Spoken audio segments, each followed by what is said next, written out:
He's an insider for TNT's Inside the NBA, a co-host of the weekly show The Beat on NBA TV.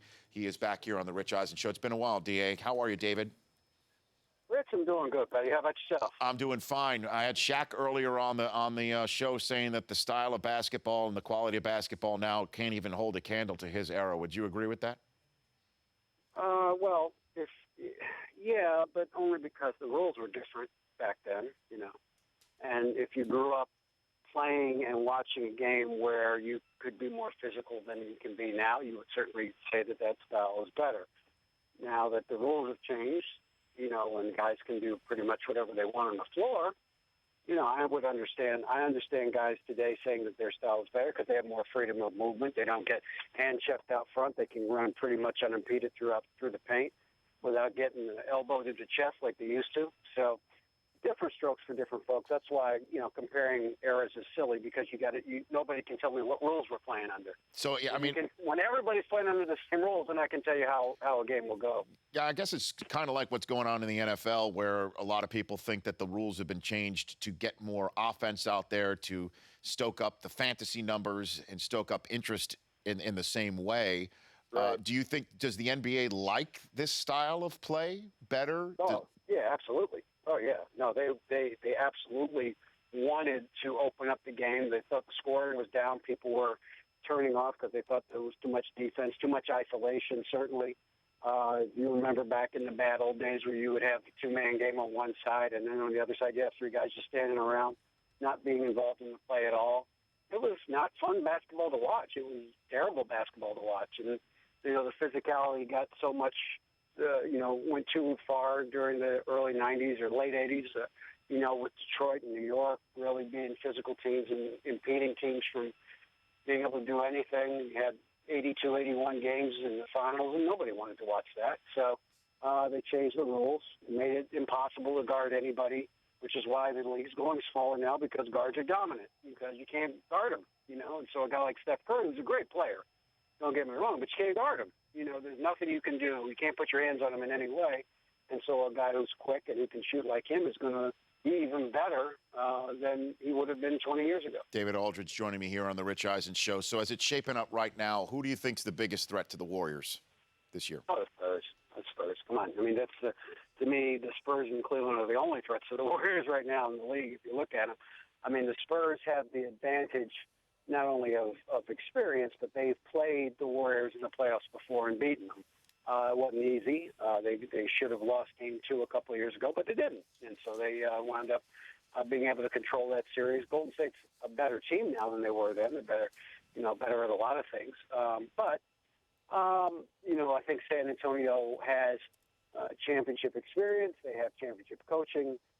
They have great depth. They can play small if they want, but then they can also go big. So that's the team to me that I look at and say that's the team I think can give Golden State a run for its money.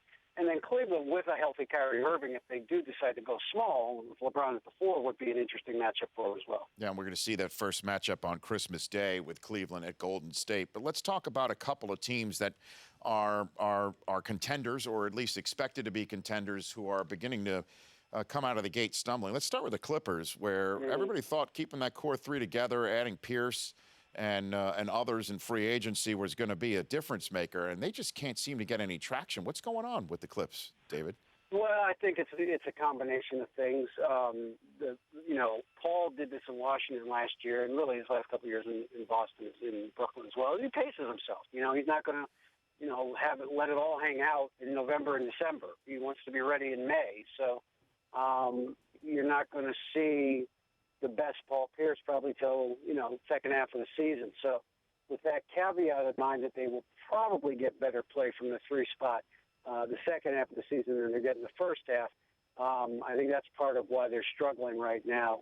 They're just not getting a whole lot out of the 3 spot. Redick was a little banged up earlier in the year.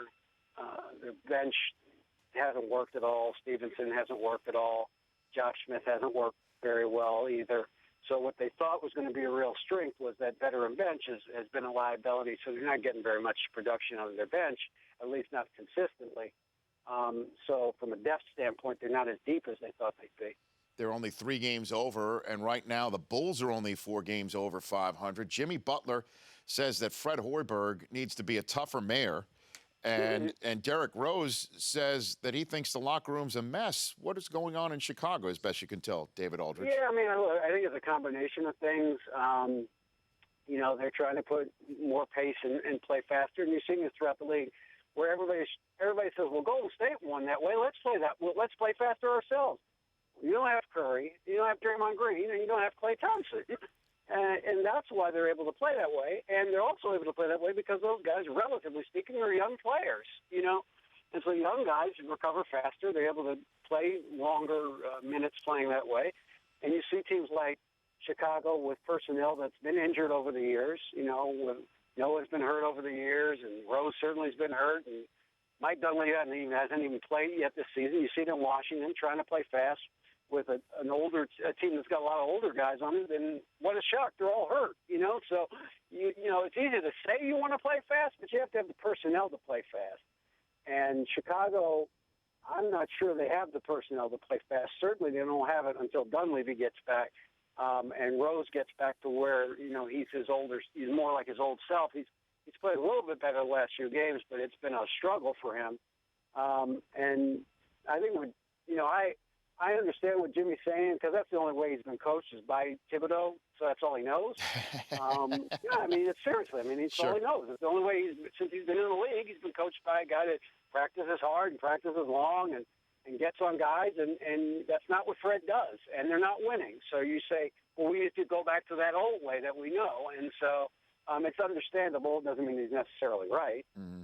Got David Aldridge here on the Rich Eisen Show. And the Sixers, the commissioner says that he has not reached out to the Sixers and say, how about Colangelo? How about D'Antoni? How about those guys, adding to them? He says that the Sixers are doing this on their own.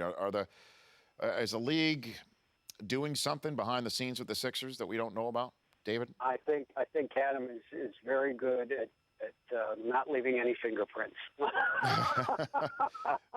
Okay. I think it's very understandable that he would not want the perception that the league is doing it, but the league is doing it. Come on, the league is. They didn't like what happened with Okafor. They weren't pleased with that, the way that the Sixers handled it. They know that the on-court product is not what people in Philadelphia should be paying to see. And I do think in his defense, I do think Josh Harris, the majority owner of the team, also had reached that conclusion. The question was, what do you do about it? And so, it's not that Adam Silver said, hire Jerry Colangelo. I do think Adam Silver said you may want to think about hiring somebody. Mm-hmm. And if you're interested in names, there's people that would work. So it wasn't necessarily that it was an edict to hire Jerry Colangelo, but certainly I think the league made it clear that they needed to get some help in the front office to kind of jerry-rig and start this rebuilding process going a little faster. And when it's all over, David, which number will be higher, the number of Warrior losses or Sixer wins by the end of the season? Good question. I think the Sixers will ultimately win, more than the Warriors lose. I don't know if the Warriors are going to, go 72-10, but it's going to be in the high 60s at minimum. So I do think that by the end of the season, Philly will get somewhere in the teens in terms of wins, and it won't be quite the disaster that it is now. Dave, fun chatting, David. Thanks again for calling in. I look forward to the next time. My pleasure, Rich. Thanks for having me. Oh, you bet. Of course. That's David Aldridge right here on the Rich Eisen Show at @DAldridgeTNT. I follow him on Twitter. You should too. It's a good follow. He's on Inside the NBA on TNT and a co-host of the weekly show The Beat on NBA TV. The Rich Eisen Show, weekdays at noon Eastern. On Audience.